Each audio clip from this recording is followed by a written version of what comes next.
Welcome to the Enchanted Library, where we turn the pages of books, beautiful and old, living and magical. It's time to curl up, get cozy, and join us on an adventure.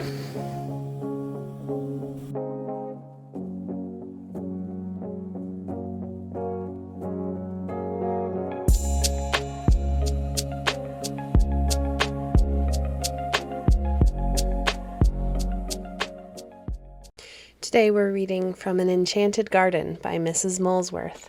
Chapter 6. When they woke in the morning, they were in a calmer state of mind, and began to see how foolish they had been. "Chloe," said Arminel, as they sat at breakfast, "we were very nearly quarreling last night, and if we quarrel we shall certainly never find out the secret of the third wish, and all our hopes will be at an end.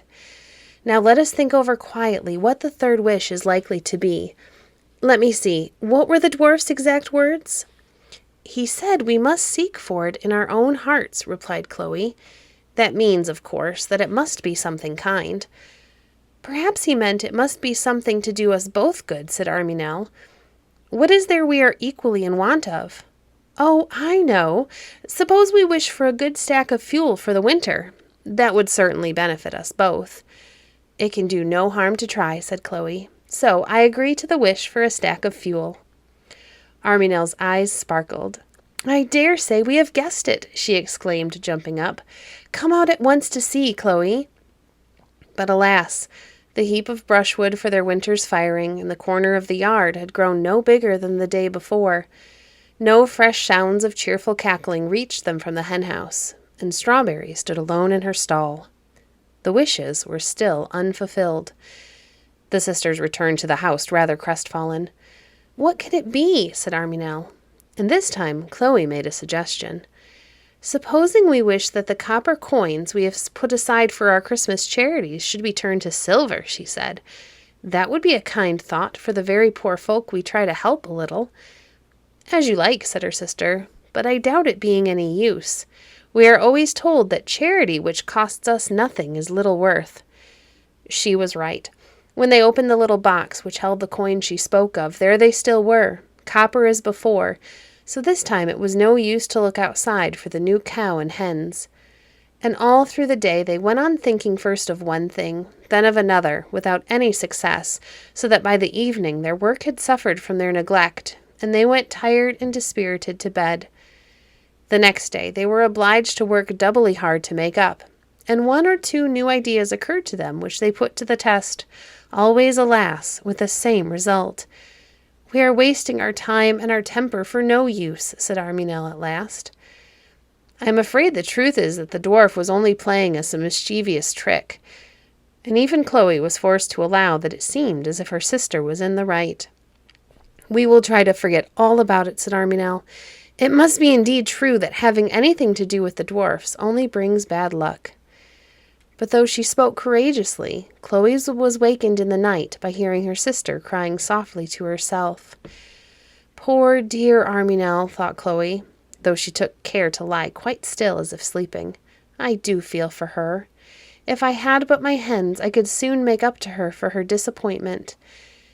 But of course, as the dun cow did not come, neither did the fairy hens, and a time of really great anxiety began for the sisters. Strawberry's milk dwindled daily, so did the number of eggs, till at last something very like real poverty lay before them. They were almost ashamed to go to the market, so little they had to offer their customers. Never had they been so unhappy or distressed. But out of trouble often comes good. Their affection for each other grew stronger, and all feelings of jealousy died away as each felt more and more sorry for her sister. "If only we had never gone near the wood," said Arminel one evening, when things were looking very gloomy indeed.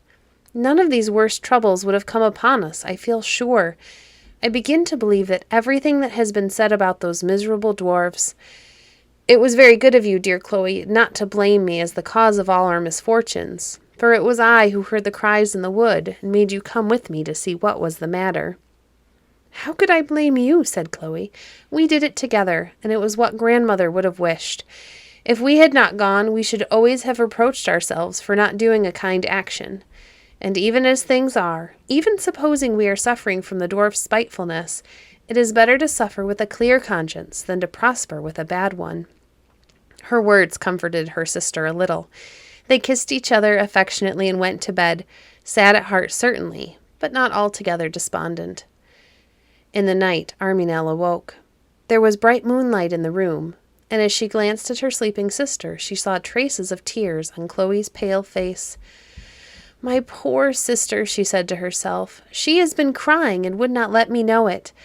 I do not care for myself. If only dear Chloe could have her hens, I could bear the disappointment about my cow. How I wish it might be so." As the thought passed through her mind, a sweet feeling of peace and satisfaction stole over her. She closed her eyes and almost immediately fell asleep and slept soundly. Very soon after this, in her turn, Chloe awoke. She, too, sat up and looked at her sister. There was a smile on Arminel's sleeping face, which touched Chloe almost more than the traces of tears on her own had touched her sister. "Poor dear Arminel," she thought. "She is dreaming, perhaps, of her dun cow. How little I should mind my own disappointment if I could see her happy. Oh, I do wish she could have her cow." And having thought this, she too, as her sister had done, fell asleep with a feeling of peace and hopefulness such as she had not had for long. The winter sun was already some little way up on his journey when the sisters awoke the next morning, for they had slept much later than usual. Arminel was the first to start up with a feeling that something pleasant had happened. "Chloe," she exclaimed, "we have overslept ourselves, and on such a bright morning, too! How can it have happened?" Chloe opened her eyes and looked about her with a smile. "Yes, indeed," she replied. "One could imagine it was summertime, and I have had such a good night and such pleasant dreams." "So have I," answered her sister, "and I am so hungry." That was scarcely to be wondered at, for they had gone almost supperless to bed, and there was little, if anything, in the larder for their breakfast. "I am hungry too," said Chloe, "but I am afraid there isn't much for our breakfast. However, I feel in much better spirits, though I don't know why." Chloe was ready a little before her sister, and hastened into the kitchen to light a fire and prepare such food as there was. But just as Arminel was turning to follow her, she was startled by a cry from Chloe. "Sister," she called, "come quick, see what I have found." She was in the larder, which served them also as a dairy. Arminel hurried in. There stood Chloe, her face rosy with pleasure and surprise, a basket in her hands full of the beautiful large eggs of the same rich browny color as those who had come so mysteriously on the evening of the dwarf's visit. "After all," said Chloe, "I believe the little man meant well by us. It must be he who has sent these eggs. Oh, Arminel, do let us try again to discover the secret of the third wish." But Arminel didn't seem to hear what her sister was saying. Her eyes were fixed in amazement on the stone slab behind where Chloe was standing. There were 2 large bowls filled to the brim with new milk. It was many weeks since such a sight had been seen in the cottage. "Chloe," was all she could say as she pointed it out to her sister. Chloe did not speak. She darted outside closely, followed by Arminel. The same idea had come to them both, and they were not mistaken in it. There in the cow-house, in the hitherto unused stall beside Strawberry's, stood the dearest little cow you could picture to yourself, dun-colored, sleek and silky, as if indeed she had just come from fairyland. She turned her large, soft brown eyes on Arminel as the happy girl ran up to her, and gave a low, soft moo, as if to say, "You're my dear mistress. I know you will be kind to me. In return, I promise you shall find me the best of cows." But Arminel only waited to give her one loving pat, and then hurried off to the poultry yard. There, too, a welcome sight awaited them. 12 beautiful white hens were pecking about, and as Chloe drew near them, she was greeted with clucks of welcome as the pretty creatures ran toward her. "They know they belong to you, Chloe. You see," said Arminel, "they are asking for their breakfast. See, what is that sack in the corner? It looks like corn for them." And so it was, and in another moment Chloe had thrown them out a good handful, in which her old hens were allowed to share. Poor things, they had not too much to eat just lately, and evidently the newcomers were of most amiable dispositions. All promised peace and prosperity. The sisters made their way back to their little kitchen, but though they now had eggs in plenty and new milk for their coffee, they felt too excited to eat. "How can it have come about?" said Arminel. "Chloe, have you wished for anything without telling me?" "Have you?" said Chloe, in her turn. "One of us wishing alone would not have been enough. All I know is that in the night I felt so sorry for you that I said to myself that only if your wish would be fulfilled, I would give up my own." "How strange!" exclaimed Arminel. "The very same thing happened to me. I woke up and saw traces of tears on your face, and the thought went through me that if your wish could come to pass, I should be content." "Then we have found the secret," said Chloe. "Each of us was to forget herself for the sake of the other, and the dwarf has indeed been a good friend." It would be difficult to describe the happiness that now reigned in the cottage, or the pride with which the sisters set off to market the next time with their well-filled baskets. And all through the winter it was the same. Never did the little cow's milk fail, nor the number of eggs fall off, so that the sisters became quite famous in the neighborhood for always having a supply of butter, poultry, and eggs of the best quality. One evening, when the springtime had come round again, the sisters were strolling in the outskirts of the forest, everything looking calm and peaceful, the ground covered with the early wood flowers, the little birds twittering softly before they settled to roost for the night. "How sweet it is here," said Arminel. "I never feel now as if I could be the least afraid of the forest, nor of a whole army of dwarfs if we met them." "I wish we could meet our dwarf," said Chloe.